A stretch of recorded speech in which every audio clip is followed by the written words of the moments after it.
Les voyages, j'aime beaucoup voyager. Ça me fait découvrir d'autres ailleurs.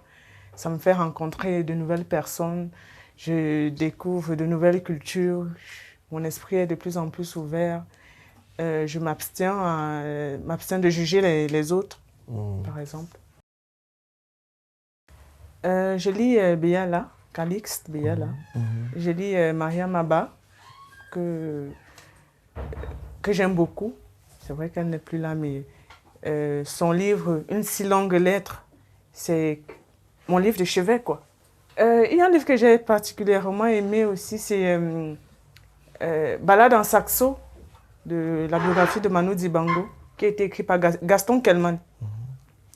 C'est bien écrit, on apprend beaucoup du grand Manu, et que j'ai eu la chance de rencontrer une fois.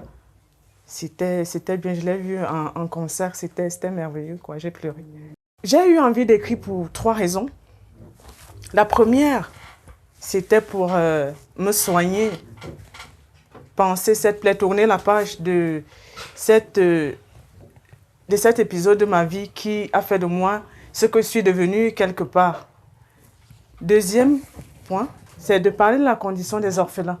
Quand on est orpheline à 15 ans et qu'on a perdu son père à 11 ans, c'est une nouvelle vie. C'est une nouvelle vie, ce sont des combats perpétuels. Et le dernier élément, c'est la prise en charge des malades. Quand ils arrivent dans nos centres hospitaliers, qu'est-ce qu'on en fait? Est-ce qu'on les prend directement en charge? Les médecins sont les gens que j'admire beaucoup. Mais qu'est-ce qu'on fait des malades qui arrivent et qui n'ont, par exemple, pas d'argent pour les premiers soins? Qu'est-ce que les différentes institutions compétentes qui sont en charge des enfants font? Aguerri, oui, parce que ça, c'est une confession. Le jour où j'ai eu la première découverture, où j'ai validé le BAT et tout, où j'ai reçu ça, j'ai pleuré. J'ai pleuré, j'ai senti comme s'il y avait le poids que je portais sur ma tête. C'est comme si je l'avais déposé quelque part. Donc, mon premier objectif est atteint. Là, et maintenant, je suis épanouie, je crois que la vie est pleine, donc je suis tranquille. Il y a Achille Mbembe, que j'aime beaucoup lire dans des interviews, dans des revues. Il y a également Alain Mabankou. Il y a un monsieur qui était le dernier procureur du procès de Nuremberg, qui a écrit un magnifique livre. C'est vrai qu'il est passé par une journaliste, il a écrit un magnifique livre. Le titre, c'est « Ne jamais abandonner », en fait. 9 leçons pour avoir une vie remarquable. Il parle de l'éducation, il parle des principes, ne jamais suivre la foule. Si vous êtes 10, par exemple, si 8 personnes décident de partir à gauche, et que votre tête, pas le cœur, que votre tête vous demande de partir à droite, que vous êtes persuadé qu'en allant à droite, vous allez réaliser ce que vous voulez, ce que vous désirez. Allez à droite, pourquoi suivre les autres? Le roman Débrouille-toi, tu es une femme est particulier parce qu'il met en scène la force de la parole, le rapport des parents aux enfants. Quand on parle à un enfant, qu'est-ce que l'enfant reçoit? Qu'est-ce que l'enfant perçoit? Quand vous dites à un enfant débrouille-toi, c'est pour qu'il fasse quoi? Il y a plusieurs formes de débrouillardise.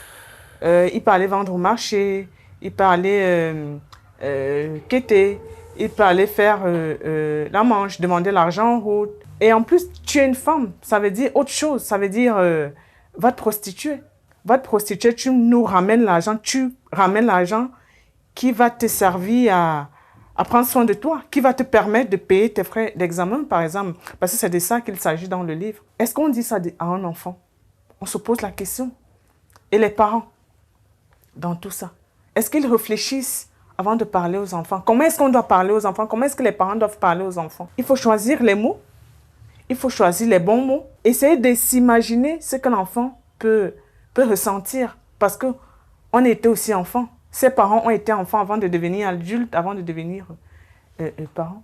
Et dans notre société africaine, la question d'encadrement des enfants, elle est toujours problématique. Comment est-ce qu'on doit encadrer? Qui doit encadrer les enfants? Les parents? Est-ce que les parents jouent vraiment leur rôle? C'est ça. Et ceux qui ont la charge de ces enfants, est-ce qu'ils font vraiment leur travail? Et comment est-ce qu'ils font leur travail? Est-ce qu'ils le font bien?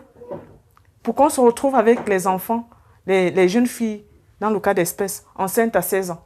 C'est peut-être parce qu'elles se sont débrouillées. Comment faire pour éviter cela? C'est de ça qu'il s'agit dans le roman. Bien, je me sens bien. Je me sens bien, je suis tranquille.